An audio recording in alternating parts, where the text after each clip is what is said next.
Mungu tena kwa ajili ya maneno yake. Baba, katika jina la Yesu Kristo, tuko mbele zako Mfalme. Nami ni chombo ulichonichagua kutumika mbele zako kama mnenaji wa siku ya leo. Nitumie kama chombo tu Mfalme. Wewe ukazungumze na mioyo ya watoto wako hawa. Na kila atakayelisikia neno lako mtakatifu ukamguse na kumhudumia kila mmoja kipekee yake.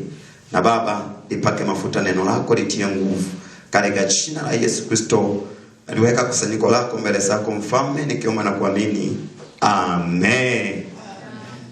Amina. Somo la leo linasema maamuzi baada ya kupoteza.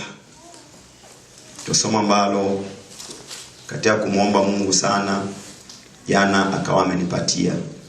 Maamuzi baada ya kupoteza. Na kiini cha somo letu au lengo kubwa la somo letu ni mrejeshe Bwana moyo wako.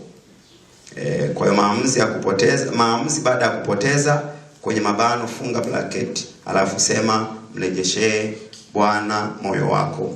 Maandiko ya somo hili yanatoka kitabu kile cha Waamuzi sura ile ya 16 mstari wake wa 19 hadi wa 22, na nitasoma tena wa 28.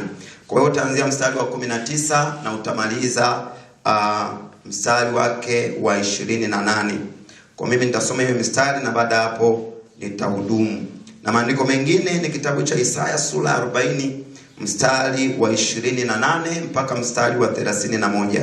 Isaya 40:28 mpaka 31, Waamuzi 16:19 hadi 28. Waamuzi 16:19 nitasoma. Biblia inasema, naye akamlaza usingizi magotini pake, kisha akamwita mtu, akavinyoa vile vishungi 7 vya nywele za kichwa chake. Akaanza kumsumbua, nguvu zake zikamtoka. Kisha akasema, Samsoni, Wafilisti wanakuja. Akaamka katika usingizi wake, akasema, nitakwenda nje kama siku nyingine na kujinyosha, lakini hakujua ya kuwa Bwana amemwacha. Wafilisti wakamkamata, wakamng'oa macho, wakatelemka naye mpaka Gaza, wakamfunga kwa vifungo vya shaba, naye alikuwa akisaga ngano katika gereza. Lakini zile nywele za kichwa chake zikaanza kukua tena baada ya kunyolewa kwake. Mstari wa 28. Samsoni akamwita Bwana akasema, Bwana Mungu, nikumbuke na kuomba, ukanitie nguvu na kuomba mara hii tu, Bwana Mungu, ili nipate kujilipiza kisasi juu ya Wafilisti kwa ajili ya macho yangu mawili. Haleluya. Kwa leo najifunza habari ya maamuzi baada ya kupoteza. Katika maisha una uwezo wa kukutana na wakati wa kupoteza. Na katika kupoteza unaweza ukapoteza chochote ambacho Mungu amekupa, na chochote ambacho wewe umepata. Kwa kuna mambo tunapata kama wanadamu, lakini kuna mambo Mungu anatupa kama Mungu mwenyewe mpaji. Lakini vyote unaweza ukapoteza. Lakini unaamua nini baada ya kupoteza? Ndio somo la leo. Bwana asifiwe sana. Unaamua nini unapopoteza? Umepoteza fursa, umepoteza nafasi fulani. Maamuzi yako baada ya kupoteza ni yapi? Umepoteza nafasi ya kielimu, maamuzi yako baada ya kupoteza ni yapi? Umepoteza mtaji uliokopa wakati mwingine, maamuzi yako baada ya kupoteza ni yapi? Ndio somo ambalo leo Mungu anataka kutufundisha. Bwana asifiwe sana. Maamuzi ni machaguo ya mtu. Anataka asimamie msimamo gani baada ya kukutana na jambo fulani. Anahitaji kufanya maamuzi. Kwa kuna maamuzi mazuri baada ya kupoteza na kuna maamuzi mabaya baada ya kupoteza. Kwa kuna mtu wa Mungu anaitwa Yuda Iskarioti. Yuda Iskarioti ameupoteza uwepo wa Mungu, lakini maamuzi yake baada ya hapo yanakuwa kinyume na Petro aliyefanya kosa lile lile la kupoteza nafasi mbele za Mungu. Petro yeye anaamua kurudi kwa Mungu, Yuda anaamua kwenda kujiua. Kwa hiyo wewe kama mtu wa Mungu lazima ujue ya kwamba maamuzi yako ni nguvu yako ya maisha. Haleluya. Amen. Mtu mmoja akaimba akasema, amua vema upate mema. Haleluya pendwa. Ukiamua vibaya unapata mabaya. Kwa hiyo wewe ulipokaa hapo, Mungu amekuumba kama mwanadamu aliyekupa nafasi ya kufanya maamuzi. Na maamuzi yako siku zote yawe maamuzi ya kukupeleka mbali, sio kurudisha nyuma. Haleluya. Uamue kwenda mbali, sio kurudi nyuma. Uamue kuchagua mema, sio kuchagua mabaya. Uamue kupelekwa hatua mpya, sio kurudia ulikotoka. Haleluya. Katika somo hili kuna mambo matano ya msingi ambayo nataka niyazungumze. Jambo la kwanza, lazima ujue maamuzi ni kitu chenye nguvu sana katika maisha ya muamini. Na muamini lazima ajue lolote analoliamua linachangia mwelekeo wa hatima yake. Kwa hatima yako inaweza ikawa mbaya kwa sababu umeamua vibaya, na hatima yako inaweza ikawa nzuri kwa sababu umeamua vizuri. Kwa hiyo Mungu anataka ufanye maamuzi mazuri kwa sababu yana mchango kwenye kesho yako. Usipoteze ukapotea. Bwana asifiwe sana. Poteza alafu jipate tena. Samsoni alipoteza nafasi, lakini Samsoni hakupoteza nia ya kurudi kwenye maamuzi sahihi. Kwa Biblia inasema pamoja na changamoto alizokutana nazo, pamoja na majaribu aliyokutana nazo, lakini liko tumaini lililomkumbusha Mungu bado anaishi. Na mimi nataka nikwambie, katika maisha yako lazima ubaki na tumaini ya kwamba Bwana hutoa nafasi ya pili. Haleluya. Kinapoondoka kimoja utengeneza kingine. Kinapoharibika kingine anaitwa mfinyanzi, ufinyanga kipya. Na Bwana akutie nguvu uamue maamuzi mazuri siku zote za maisha yako. Jambo la pili ambalo Bwana anataka kusema na wewe, kila muujiza wa Mungu unaanza na matumaini ya kupokea muujiza ule. Ndio maana unapomwendea Mungu anakuambia, je, unaamini inawezekana? Yesu popote alipoambiwa anauliza wanafunzi wake, je, unaamini naweza? Kwa hiyo Mungu anataka maamuzi yako yazalishe imani, na maamuzi yako yakupe muujiza ambao Bwana aliutwaa ama uliupoteza wewe. Haleluya. Kwa sababu Mungu yupo kusaidia. Mungu hajasimama kuache. Mungu amesimama akusaidie. Anasema katika kitabu cha Yeremia sura ile ya 29 mstari wa 11, ninajua mawazo ninayokuwazia wewe ni mawazo ya amani wala sio ya mabaya, kukupa wewe tumaini siku zako za mwisho. Wakati wa kupoteza unakujaga na maswali mengi sana, lakini mkumbuke Mungu na mwambie kama Samsoni anamwambia Mungu, mara hii tu Bwana unikumbuke, kwa sababu Mungu wakumbuka watu. Haleluya. Jambo la tatu, ili utoke kwenye hali unayopitia ni lazima ufanye maamuzi maalum ya kutoka hapo ulipo. Fanya maamuzi maalum ili utoke kwenye hali unayopitia, utoke kwenye changamoto unayopitia. Lazima ufanye maamuzi maalum. Haleluya. Haleluya. Fanya maamuzi maalum. Unafanya nini? Leo tumesikia muujiza hapa, mtu anashuhudia. Mtu ameachwa, lakini baada ya kuachwa anafanya maamuzi maalum. Sitakwenda kwa mganga, sitamwendea yoyote, ninakimbilia kwenye madhabahu ya Bwana, na Bwana akutendee maamuzi sahihi. Haleluya pendwa. Kuna watu wanaamua vibaya. Leo unaweza ukamwona anashuhudia kawaida, kuna watu wanaenda kwa waganga kabisa.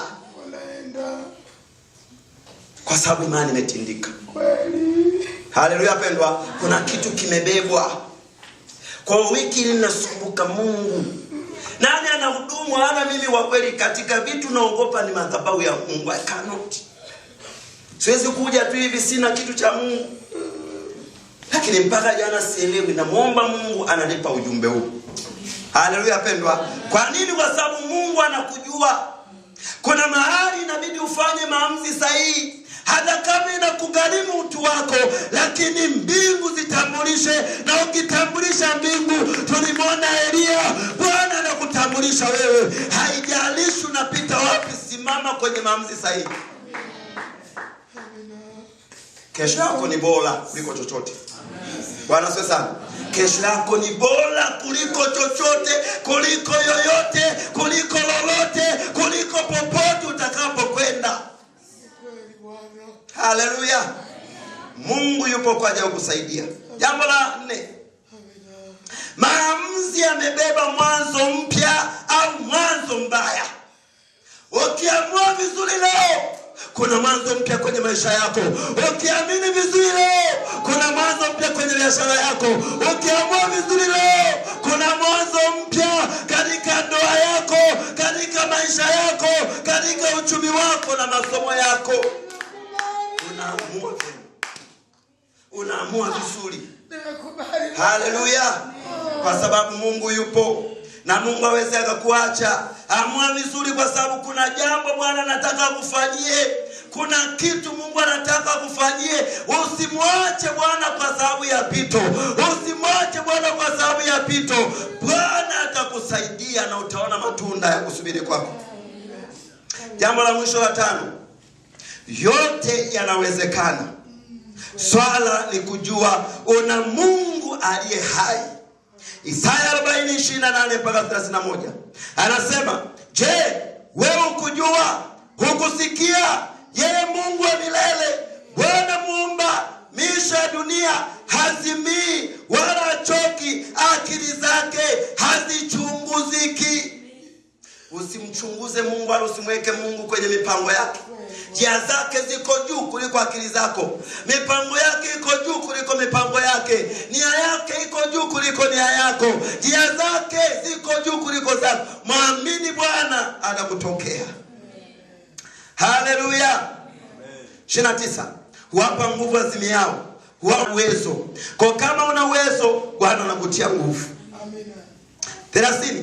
Hata vijana watazimia na kuchoka, na wanaume vijana wataanguka, bali wao wamngojao Bwana watapata nguvu mpya. Watapanda juu kwa mbawa kama tai, watapiga mbio wala watachoka, watakwenda kwa miguu wala watazimia. Bwana ana mpango mzuri na wewe, lazima usimame naye sawa sawa. Simama kwa miguu yako, tuhitimishe ibada. Baba, unaweza kutenda. Wewe ni Mungu uliye hai. Hatuna Mungu mwingine zaidi yako. Wewe ni Bwana unayetujua. Hatuna Mungu mwingine zaidi yako. Wewe ni mfalme wa wafalme. Hatuna Mungu mwingine zaidi yako. Wewe ni Bwana, tusaidie katika mapito yetu. Hakuna Mungu kama wewe. Hebu inua sauti yako, muombe Mungu wakati huu. Nenda mbele za Mungu aliye hai. Nenda mbele za Mungu aliye hai. Nenda mbele za Bwana wako. Nenda mbele za Mungu wako. Mwambie mara hii tu, unikumbuke, unikumbuke, unikumbuke, unikumbuke, unikumbuke, unikumbuke. Omba, omba, omba, omba. Omba kwa Mungu wako, omba kwa Mungu wako. Zama kwa Mungu wako. Ana mpango na wewe. Ana mpango na wewe. Ana mpango na maisha yako. Rekamandara bosia, rekamaisho kataya, renderebosia karamia, endaraboshetaya, rekamandoro bosia, remosha dratebaya, rekamaisa kataya. Wewe ni Bwana rikaya, rendereboshetaya. Kama uko hapa na uko njia panda kwenye jambo lolote, naomba pita mbele za Mungu. Kama uko hapa na ujua mwe nini, Bwana nataka akusaidie kwenye maamuzi yako. Unaweza pita mbele za Mungu tukaomba. Yuko Mungu anayetenda. Yuko Mungu anayejibu. Yuko Mungu anayeonekana. Yuko Mungu ambaye ukimwendea anatenda, anakusaidia. Rekamaita. Rekemendala bosia panadia.